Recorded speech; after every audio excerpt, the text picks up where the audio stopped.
மானதி சீரியல்ல அட்வர்டைஸ்மெண்ட்ல நடிக்கிறதுக்காக விஜய் போறாரு. அந்த இடத்துல விஜயும் காவேரியும் பேசிக்கிறாங்க. காவேரி விஜய கூப்பிடுறாங்க. அதுக்கு விஜய் சொல்றாரு, என்னதான் கூப்பிட்டீங்களா ஹலோன்னு சொன்னீங்களே, அந்த ஹலோ எனக்கு தானான்னு கேக்குறாரு.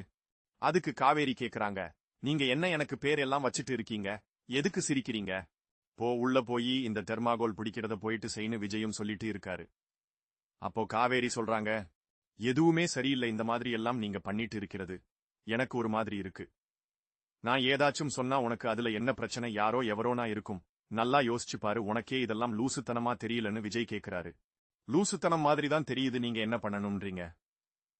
நீ ஒன்னும் பண்ண வேண்டாம், என் கூட வா போலாம். ஆஹா, முடியாது, முடியாத மாதிரி என்ன கேள்வி கேக்குறீங்க?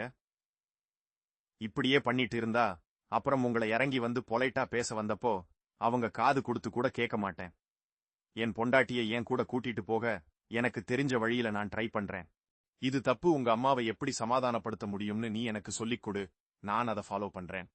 அடே அப்பா, அப்படியே செஞ்சிருவீங்க. முதல்ல முன்னாடி கண்ணாடி போட்டு வந்தேன் பாரு, இந்த நக்கல் எல்லாம் வேணாம், சரியா வீட்டை காலி பண்ணிட்டு உங்க தாத்தா பாட்டி கூட போய் இருங்கன்னு சொல்லிட்டு காவேரி கிளம்புறாங்க. நைட் ஆனதும் காவேரி போயிட்டு விஜய் வீட்டை எட்டி பாக்குறாங்க. அங்க போயிட்டு என்ன லைட்டே எரியல, ரொம்ப நேரமா ஆள் வெளியவும் வரல அப்படின்னு சொல்லிட்டு இருக்காங்க. சரியா அந்த இடத்துக்கு காவேரியோட பாட்டி வந்துறாங்க. ஐயோ அம்மா அம்மா, நான் பாட்டி, நான் இங்க சும்மாதான் நின்னுட்டு இருக்கேன் பாட்டி, நீ உள்ள பாட்டின்னு காவேரி சொல்றாங்க. ஆனா பாட்டி, நான் ஏண்டி உள்ள போகணும், நான் இங்கதான் நிப்பேன்னு நிக்கிறாங்க. அப்படியே விஜய் தேடி காவேரி வீட்டை சுத்தி நடந்துட்டு இருக்காங்க. அப்போ அந்த இடத்துக்கு வீட்டு ஓனர் வைஃப் வந்துறாங்க. இங்க என்ன பண்றன்னு கேக்குறப்போ, சரி சும்மாதான் இங்க அப்படியே வந்தேன். என்னது சும்மா வந்தியா?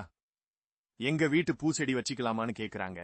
அதுக்கு அவங்களும் தாராளமா வச்சுக்கோ ஏண்டி, ஆனா ஒரு கொஞ்சம் தான் இடம் இருக்கு, பக்கத்துல இருக்கிற பால்கனி கொஞ்சம் பெருசா இருக்கு, அங்க புதுசா வாரவங்க ஏதும் சொன்னா நீங்க தான் பாத்துக்கணும். புதுசா வரவங்களாம் அது பண்ணலையாவா, அந்த பையனே இப்பதான் அடி வந்தான்னு சொல்றாங்க. அதுக்கு காவேரி லைட் எரியலன்னு சொல்றாங்க. லைட் எரியலன்னா வெளியில எங்கேயாச்சும் போயிருப்பான், அதுக்காக உடனே காலி பண்ணி வீட்லயும் லைட் எரியலையா, அதான் அப்படியே கன்ஃபியூஸ் ஆகி எனக்கு சட்டுன்னு ஞாபகம் வரல, ஆனா யாரோ கண்டிப்பா சொன்னாங்கன்னு சொல்லிட்டு இருக்கிறாங்க. சரியா அந்த இடத்துக்கு விஜயும் வாராரு. காவேரி உடனே ஓடி போயிறாங்க. ஹாய் மாமி. என்ன மாமி சொல்றீல், என்ன பத்தி பேசுனாங்களா? பால்கனில செடி வச்சுக்கலாமான்னு கேட்க வந்தா. உங்க ஆத்துல லைட் எரியலையாம், நீ காலி பண்ணிட்டு போயிட்டதா கேட்டா, அப்புறம் செடி வச்சுக்கட்டும்னு சொல்லிட்டேன்.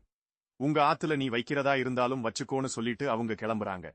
மேல போனா அவங்க பாட்டி கேக்குறாங்க, என்னடி அந்த பையன் வந்துட்டானா? அதான் முகத்துல அவ்வளவு சந்தோஷம், ஏன் மறைக்க பாக்குறன்னு கேக்குறாங்க. காவேரியும் எல்லாம் ஒரு சேப்டிக்கு தானு மனசுக்குள்ளேயே சொல்லிக்கிறாங்க. அடுத்த நாள் காலையில் பாட்டி ரோட்ல நடந்து போயிட்டு இருக்காங்க. சரியா விஜயும் வந்து பாட்டி கிட்ட பேச்சு கொடுத்துட்டு இருக்காரு. நக்கல் உனக்கு, கையெடுடா. ஓகே, இது நக்கல் எல்லாம் இல்ல பாட்டி, எனக்கும் லைட்டா. ஏன் பாட்டி அப்படியா, முதல்ல நீ கிளம்புப்பா. நீங்களே அப்படி சொன்னா எப்படி பாட்டி, என்ன பாட்டி அமைதியா இருக்கீங்க, சொல்லுங்க பாட்டி. இல்ல இல்ல, நீங்க வேற ஏதோ சொல்ல வந்தீங்க, கொஞ்ச நேரம் நிம்மதியா நடக்க விடுறியா? நீங்க இவ்வளவு மெதுவாலாம் நடந்து போனா ஒரு எஃபர்ட்டும் இருக்காது, நல்லா வேகமா பிரிஸ்கா நடங்க, அப்பதான் சரி. அப்ப ஒன்னு பண்ணுங்க, நான் ஒரு எக்ஸர்சைஸ் சொல்றேன், அத நீங்க டெய்லி ஒரு கை இல்ல 2 கையும் இப்படி பறக்கிற மாதிரி வச்சுக்கிட்டு கைய அப்படி அதை சுத்துங்க.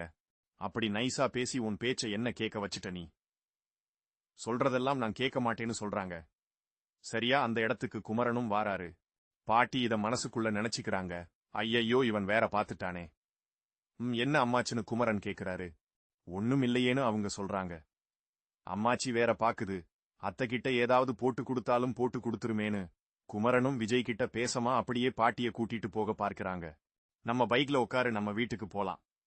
ஆமா ஆமா, யார் யாரோ வந்து தொல்லப்பாடுவா. வீட்டுக்கு பேயாயிட்டு குமரனும் கங்காவும் சேர்ந்து சமைச்சிட்டு இருக்காங்க. இன்னைக்கு நான் தான் சமைப்பேன்னு சொல்லிட்டேன்ல, நீ பக்கத்துல இருந்து ஹெல்ப் பண்ணா மட்டும் போதும். இப்ப என்ன எண்ணெய் காஞ்சிருச்ச, கடுகு எடுத்து போடுங்க, இங்க வாங்க குறைங்கன்னு சொன்னேன்ல. சாரி சாரி, கடுகை விட நீ ஜாஸ்தியா புரியற மாறுமா, கொஞ்சம் கொஞ்சமா போடுங்க, வீட்ல எல்லாரும் இருக்காங்க, கொஞ்சம் அடக்கி வாசிக்கிறேன்னு குமரனும் சொல்றாரு. இவங்க 2 பேரும் ரொம்ப சந்தோஷமா இருக்கத பார்த்த காவேரி, அந்த இடத்துல நானும் விஜயும் இருந்தா எப்படி இருக்கும்னு கற்பனை பண்ணி பார்த்துட்டு இருக்கிறாங்க. அதோட இன்றைக்கான எபிசோடு முடியுது. உங்களுக்கு பிடித்தமான சீரியல் ப்ரோமோக்கள், திரை விமர்சனங்கள் மற்றும் சினிமா தகவல்களை தெரிஞ்சுக்க எங்களோட தமிழ் சினிமா சேனலை மறக்காம இப்போதே சப்ஸ்கிரைப் பண்ணுங்க.